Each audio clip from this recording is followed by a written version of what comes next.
वाले में इधर खींच रहा है, दो इधर खींच रहा है, दो इधर खींच रहा है, तो मेरे ऊपर जो रिजल्टेंट फोर्स का मान कितना हो गया?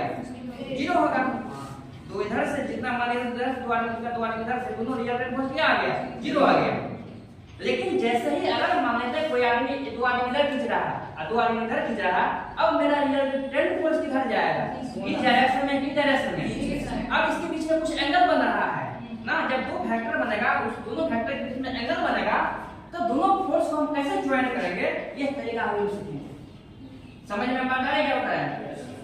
दो फैक्टर के बीच में कुछ एंगल बना रहा है, अब वो एंगल कितना बन रहा है, उस एंगल से हम लोग जोड़ेंगे और उसका पूरा रिजल्टेंट निकालेंगे, वो आपके को हम लोग सीख रहे हैं। ठीक है, तो सबसे पहले हम लोग इसको क्या करेंगे, लिखने का तरीका सीखेंगे, कैसे लिख रहे हैं। सबसे पहले इसको जैसा है वैसा ही हम क्या करेंगे, यहाँ पे लिखेंगे वेक्टर ए लिख दिए।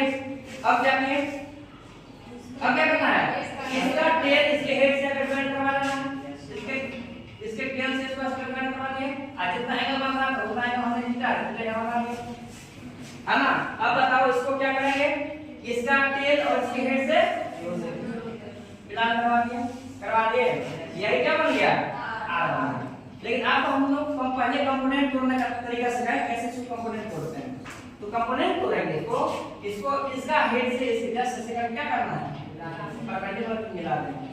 अब जैसे इसको मिलाएंगे, अब देखिएगा इससे कुछ नामकरण कर देते हैं। मान लीजिए O है, इसका नाम हमने A देते हैं, A B है, और इसका हम क्या करते हैं, C करते हैं। अब बताइए कि थीटा के साथ ये जो CB लिखेंगे, कंपोनेंट पूरा क्या लेंगे, बताओ। A है, वेक्टर A है, A वेक्टर क्या होगा, B वेक्टर है, ये क्या होगा, B cos थीटा, क्या लिखेंगे, B cos थीटा। इसको लिखना होगा कब, ये होगा पर B sin थीटा, हो गया। अब देखिएगा इसमें एक ट्रायंगल बन रहा है, OBA, एक कैसा त्रिभुज बन रहा है, समकोण त्रिभुज बन रहा है ना। अब यहाँ से लिखेंगे ये समकोण त्रिभुज, समकोण त्रिभुज कौन सा, OAB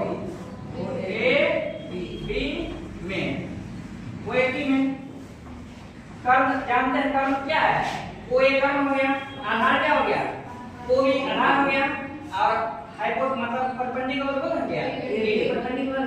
तो हमें सब मालूम है, बताओ इसमें अगर लिखना चाहे आधार कितना होगा, कर्ण कितना होगा, कर्ण कितना होगा इसमें, कर्ण है आपको OA ना, OA को हम क्या माने हैं, R माने हैं, R वेक्टर क्या हो गया, R, ये R आ गया। चलो अब हम